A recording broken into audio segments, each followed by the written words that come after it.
Help me hit 7,000 subscribers. Support the video with a like and share your thoughts in the comments. I read everyone. Thank you. I never thought I'd find myself here, sitting on my couch at 2 a.m., staring at the ceiling, wondering how everything went so wrong. My name is Marcus, and Evelyn and I had been together for 3 years. Things were good, or so I thought. She was smart, vibrant, always laughing at the smallest things. I admired her energy, her curiosity about life, and the way she carried herself in a room. But somewhere along the way, her curiosity began to push boundaries I didn't know I was willing to cross. It started innocently enough.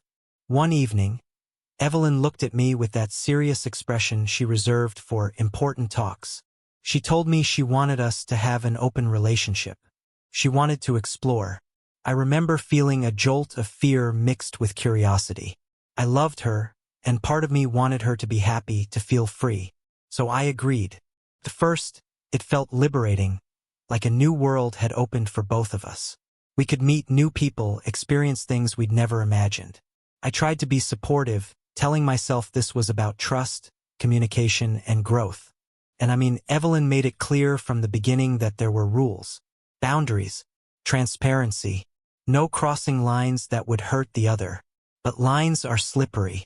Boundaries aren't always fixed. They shift depending on perception and emotion. I learned that the hard way. One night, I met her best friend, Claire, at a small gathering. She was charming, funny, and dangerously familiar in the way only a longtime friend could be. I tried to fight the attraction, telling myself over and over that Evelyn's rules meant we should be honest about everything. But honestly, the lines were blurred. And I was human. Before I knew it, what started as flirtation became something more. Not planned, not intentional in a malicious sense, but real and raw and undeniably compelling. The guilt hit me immediately afterward, but at the same time, there was a thrill, a forbidden edge to it that I couldn't deny. And that's when Evelyn found out. She didn't confront me calmly. She screamed. She screamed about boundaries, rules, trust, betrayal. I tried to explain, to remind her that she had requested freedom, that she had asked for this arrangement. But she wasn't hearing it, not really.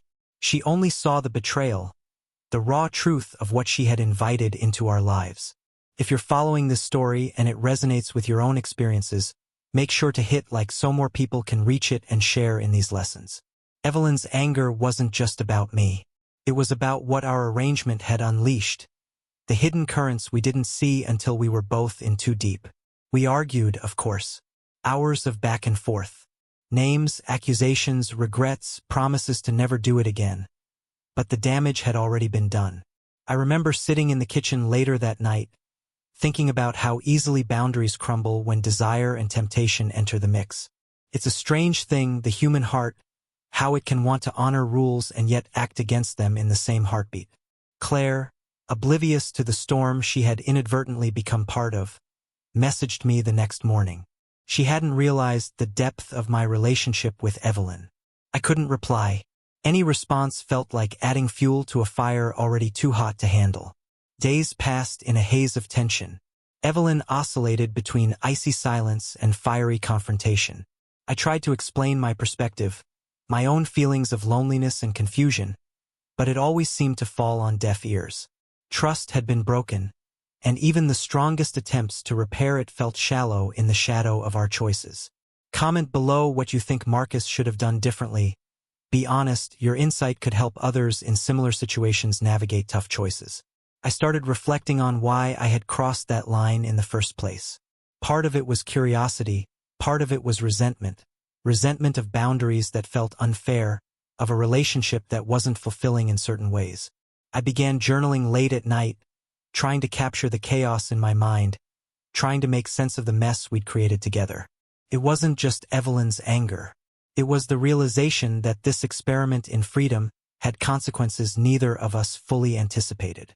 Open relationships, I realized, require a kind of emotional maturity and honesty that neither of us was fully prepared for. And yet, even in that chaos, part of me didn't regret it, not entirely. There were lessons, hard and painful, that I couldn't learn any other way. The tension reached a peak one Saturday morning. Evelyn confronted me about Claire, her voice trembling now, a mix of hurt and disbelief. "Marcus, boundaries," she shouted.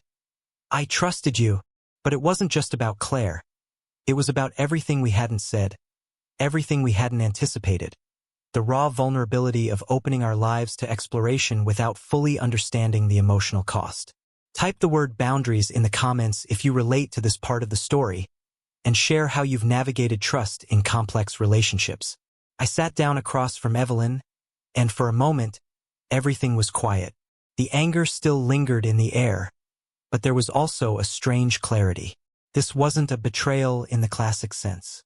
It was a collision of desire and expectation, curiosity and love, freedom and commitment. We had both explored, both tested limits, and both learned in ways we weren't ready for. The days following that conversation were quiet, almost eerily so. Evelyn retreated into herself, scrolling endlessly on her phone, avoiding eye contact, letting the apartment feel like a shared space without warmth. I tried to maintain normalcy, cooking dinner, doing laundry, small gestures that once felt like acts of love but now felt hollow. Each small attempt to reconnect was met with silence or irritation. And yet, I couldn't fully step back. Not because I wanted to justify my actions, but because I still cared. I still loved the person Evelyn had been, before boundaries became fluid and rules became excuses. I realized, painfully, that this experiment we had embarked upon wasn't just about exploring freedom. It had forced us to confront parts of ourselves we had ignored. I met Claire one evening, under the guise of casual conversation, just to clear the air. She had no idea how much chaos her presence had stirred, how a spark of curiosity had ignited months of tension. We spoke honestly, without the flirtation that had led us here. It was the first time in weeks I felt a semblance of clarity, a reminder that human connection is complicated, unpredictable, and sometimes dangerous. Evelyn, meanwhile, became more vocal. She wanted to reestablish control, to enforce boundaries she once claimed were part of our agreement. Her tone was sharp, defensive, almost accusatory. "Marcus, this was supposed to be mutual. How could you do this with someone I trusted?" I took a deep breath. There was no shouting, no dramatic confrontation, just a quiet acknowledgement of truth.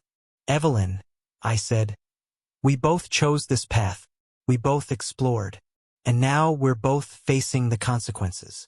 Share this story with someone who could benefit from understanding how delicate trust is in relationships. Sometimes lessons come at a higher cost than expected." Her face softened slightly, but the hurt remained. I realized then that healing wouldn't come from excuses or blame. It would come from understanding, from reflection, from the painful acceptance that freedom comes with responsibility. That trust, once stretched and tested, requires deliberate care to restore. I spent that night alone, lying awake, replaying every moment, every decision, every choice that had led us here. I understood, finally, that love isn't always about passion or exploration. Sometimes it's about boundaries, respect, and the courage to walk away when those are ignored. The next morning, Evelyn approached me cautiously. "Marcus, can we talk?" she asked. There was no anger in her voice, only tentative curiosity. I nodded. We spoke for hours, unpacking emotions we had bottled up for months, confronting truths we had been too afraid to face. It was awkward, uncomfortable, and yet, in that discomfort there was progress. Comment your thoughts on how Marcus and Evelyn could rebuild trust or set healthier boundaries. Engage in the discussion and share your perspective. We didn't resolve everything that day. We couldn't. But there was a shift, a recognition that our relationship, though fractured, could still survive if we approached it with honesty and intention. We agreed on new terms, stricter boundaries, and above all, the necessity of open, honest dialogue. I reflected on my own actions, on the allure of forbidden curiosity, and the consequences it carried. I realized that exploring isn't inherently wrong, but doing so without fully considering emotional impact is reckless. We had both learned this lesson painfully and vividly. As weeks passed, we rebuilt slowly. Moments of laughter returned, small gestures of affection reappeared, and for the first time in months, I felt hope. Evelyn and I began to understand each other in ways we hadn't before. Our vulnerabilities, desires, and fears laid bare, our trust cautiously reconstructed. Like this story, if it resonated, comment with your experiences about handling boundaries in relationships, and subscribe to follow more real-life emotional journeys like Marcus and Evelyn's. Looking back, I realized that this experience, though painful, taught me more about love, trust, and human complexity than I could have imagined. Evelyn's demand for freedom forced me to confront my own desires, weaknesses, and limitations. It forced both of us to face uncomfortable truths about what we wanted and needed from each other. Ultimately, I learned that relationships aren't just about love and excitement. They're about balance, understanding, and the courage to face consequences together. And even when mistakes are made, even when boundaries are crossed, growth is possible. If both people are willing to reflect, communicate, and rebuild, the story isn't over. It's just beginning again with a little more wisdom, a little more patience, and a lot more honesty.